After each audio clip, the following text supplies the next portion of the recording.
It has officially been a year since I've started this game, and in that time, I have played 42 chapters. Yes, I have no life, thank you for asking. This year was an emotional roller coaster for me, as you can imagine. 42 chapters of this game isn't good for the heart, but it was very worth it, and I have fallen in love with this game because of it. The one thing I wish I did differently last year is go through the story at my own pace. I joined the story when there were 34 chapters, and chapter 35, the very end of part 1, came out shortly after, and so I got all caught up in the hype, and I speedran through part 1, not really. I still paid attention to what happened, but I didn't get as much into the lore as I wanted to. But then I caught up, and starting 1.5, I was with all of you guys. Which is insane, because that basically means I played part 1 through the duration of 3 months. I told you I speedran it. Playing the game, waiting for every chapter every month, instead of speedrunning it like I have been, it's like my eyes truly opened. I truly believe playing the game, waiting month after month after month, is the best way to play the game, at least for me, because that was so much more fun and so much more helpful. And I know that sentence wasn't grammatically correct, but I'm too excited to care. It's kind of shocking how easily I absorbed the information of part 1.5. I would play a chapter, and then the next one wouldn't come out for a month, so I was forced to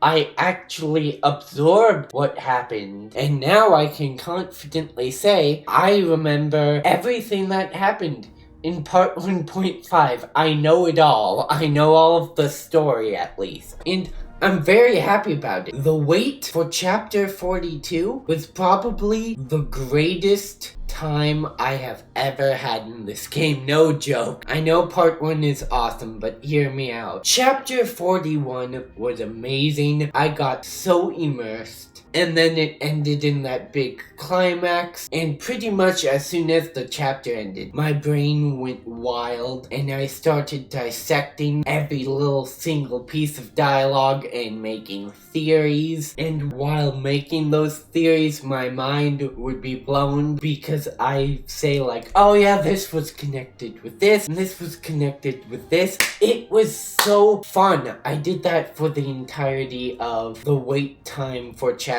42, and it was the best, dude. I speedran part 1 so fast that I didn't even have time to read any of the manga. In fact, I still haven't read the manga, which should be a crime. I should not be starting part 2 with no knowledge of to what happens in Second Eruption. That doesn't feel right. Part 2 is coming out next month. I'm so excited. And this time, I will actually get into the lore. If they start the mangas back up in part 2, I swear I will read every last one of them. I am so excited for the future of both this channel and Honkai Impact. I've already started experimenting with theory content on my channel. A lot more videos like those are coming up because there's a lot that is so interesting about this game, and I have been covering none of it, but I want to start doing that. I would be so happy if you were to join my journey along with me through part 2. It's going to be really fun. It's going to be a guaranteed wild ride. Like this video if you like it. If you really enjoyed it, subscribe, and I'll see you next time.